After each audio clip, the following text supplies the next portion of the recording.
අද මම ඔයාලට කියලා දෙන්නේ උරුමස් කරි එකක් හදාගන්න විදිය.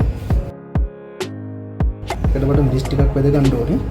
මම ඒකට මිරිස් හැදි 4ක් විතර බෙද ගන්නවා.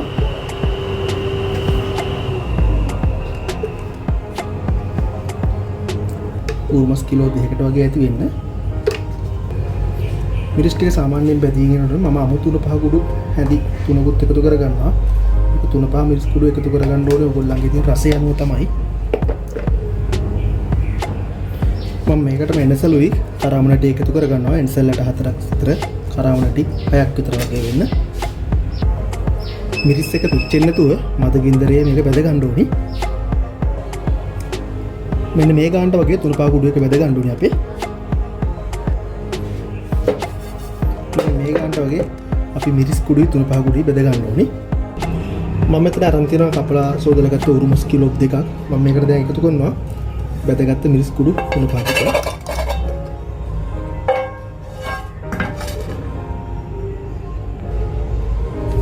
රම්පේ කරපිංචා මොකද ටිකක් සැරට කන්න කම ඉඳලා නයි මිරිස්.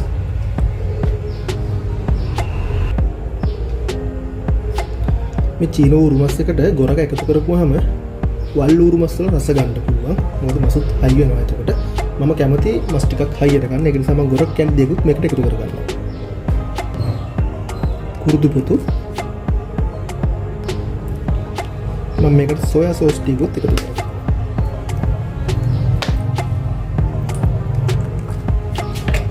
ලුණු නම් ඔයගොල්ලන්ට ඉතින් රස අනුව තමයි එකතු කරගන්න ඕනේ.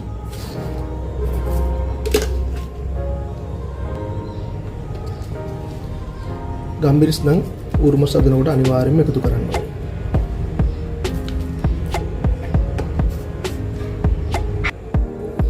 අපි දැන් මේක කලවම් කරලා විනාඩි 20ක් විතර කොහලා තියන්න ඕනේ. මේ මස් වලට මේ තුන පහ ටික හොඳට අල්ලන්න.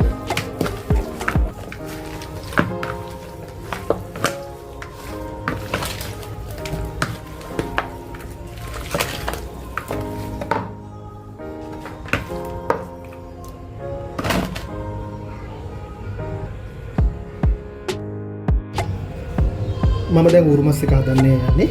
මගේ භාජනයේ තෙල් මේසෙ ඇති 2ක් විතර වගේ මම එකතු කරා. මම තෙල් පොඩ්ඩක් තියාගත්තේ බීලුණු, ඉඟුරු, සුදු ලුණු ටික ටෙම්පරාදු කරගන්න. තෙල් එක රත් වෙන හැටලා බීලුණු ටික දාගමු. හොඳයි.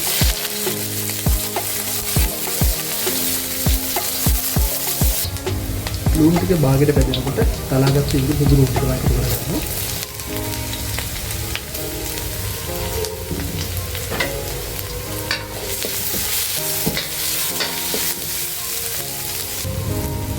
ඉඟුරු ටික බැදෙනකොට සුදු ලුණු ටික බැදෙනකොට අපි මස් එක එකතු කරනවා.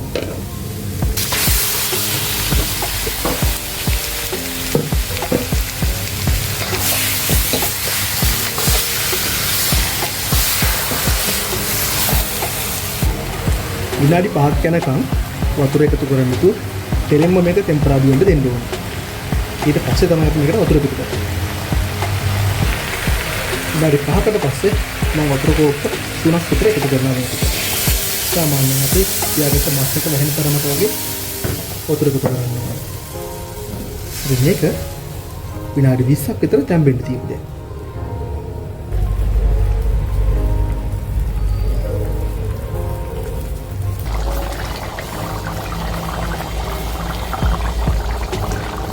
තව විනාඩි 3කින් විතර වගේ මම මේ කරේ එක බානවා. දැන් මේක හොඳට ඉදිලා මස් තැම්බිලා තියෙන්නේ.